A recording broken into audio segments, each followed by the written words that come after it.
Hi and welcome to a new video. If you are new to my channel, then feel free to explore my videos about mental health, fitness, some travel vlogs, and everything wellness related. In this video, I'm excited to bring a special guest to you who happens to be a good friend of mine. Her name is Acharya Samita Rathor.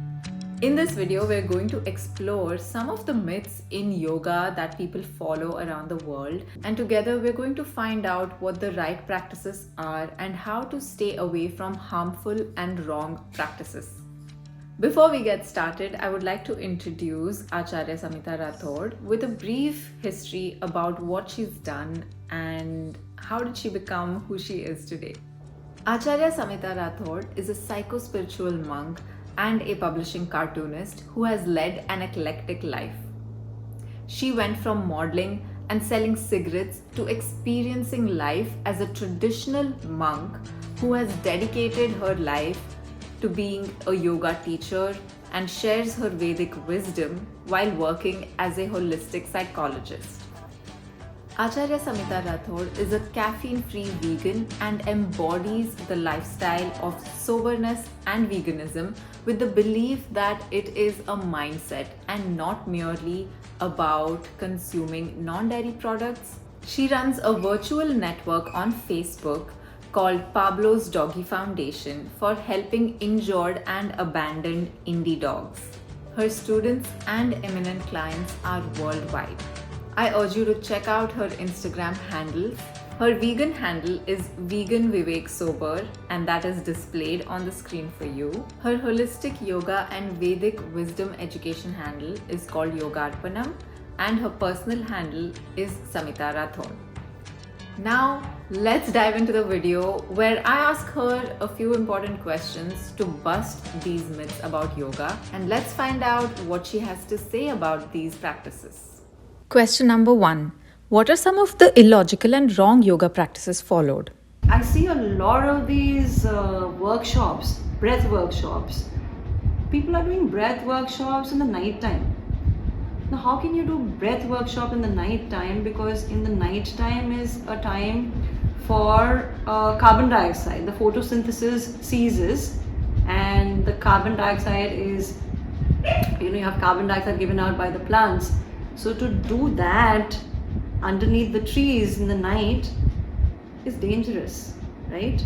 So I think that is an illogical practice completely, and I hope people can be, maybe they don't know, they can be mindful about it and not do these practices under the tree. They can do it in the daytime perhaps. So that's illogical. The breathing needs to be done in a certain way, in a certain place, not in the night time, definitely. See, one size does not fit all, right? So if 30 people or 40 people, they go into a room and they start doing the same postures, they start doing the same breathing practices, it doesn't make sense, because you don't know whose spine is hurt, you don't know who's got asthma. So it's very important for people to understand that after a certain age, you cannot do the same thing. So practices are tailor-made for people. People are not tailor-made for practices. Question number 2. What are the results on our mind, body and spirit of following wrong yoga practices? So what happens, for example, supposing everybody is doing the same breath work, okay? Supposing you are depressed, for example, right? So there could be something that would trigger off even deeper depression if that breathing practice doesn't suit you, and that is really dangerous. You can take another example of people who are very active, very energetic, very aggressive, and you do a certain breathing practice in a group where it increases the aggression in the person, and it can be very dangerous, because it could as from taking from a psychiatric perspective, it could trigger off a manic attack, or it could trigger off a depressive attack. It's so important for the teacher who's present to know their student and to have some background about the person. What is the person doing? Is the person substance abuse, mental illness, a little bit of history is really important.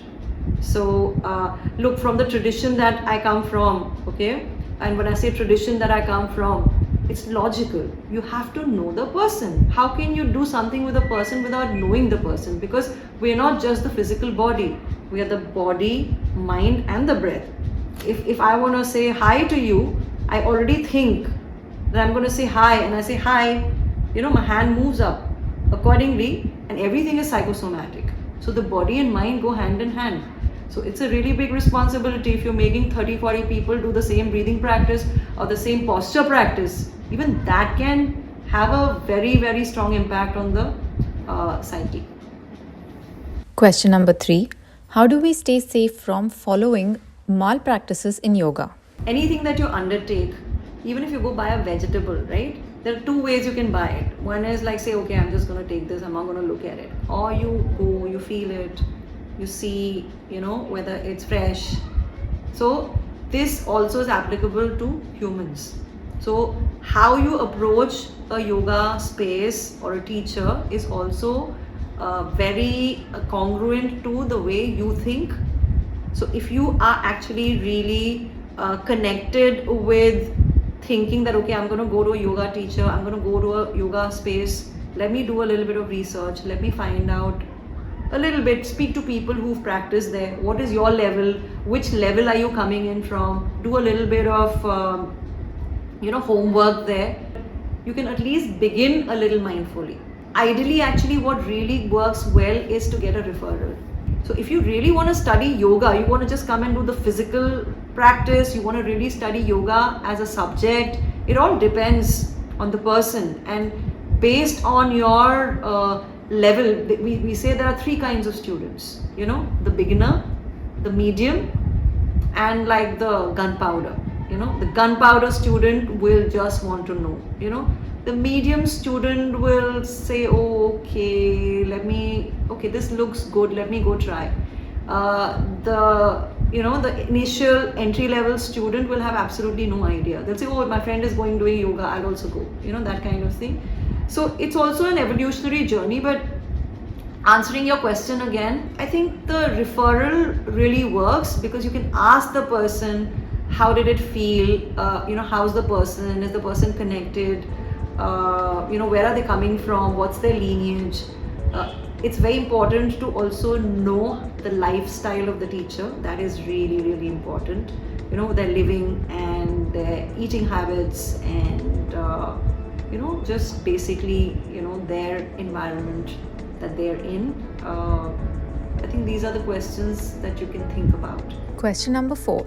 How can we begin to align our mind, body, and spirit without a teacher? If you are entering a field of yoga, when I say yoga, I don't mean just the postures, okay?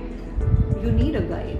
Even when you're looking for a house or you're looking for a place, you're going to ask someone, where is the direction, where is this place? When you're talking about a subject matter like yoga, it has a lot of depth and intensity in it. So you can get into it, you can read about it, but a teacher is a must. Question number 5. What is the safest method to follow in choosing a yoga guru? There is a saying that when the student is ready, the teacher appears. A sincere teacher is looking for a sincere student, the student will appear.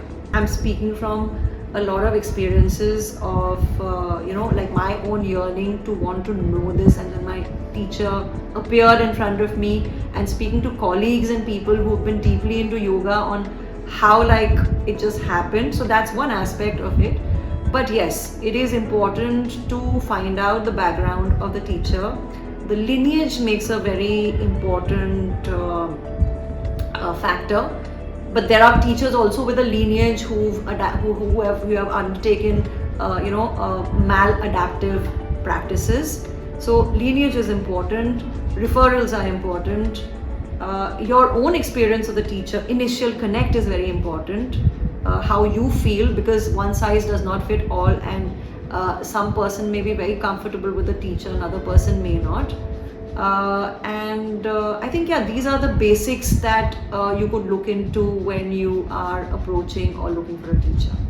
I hope this video was helpful in busting those common myths about yoga.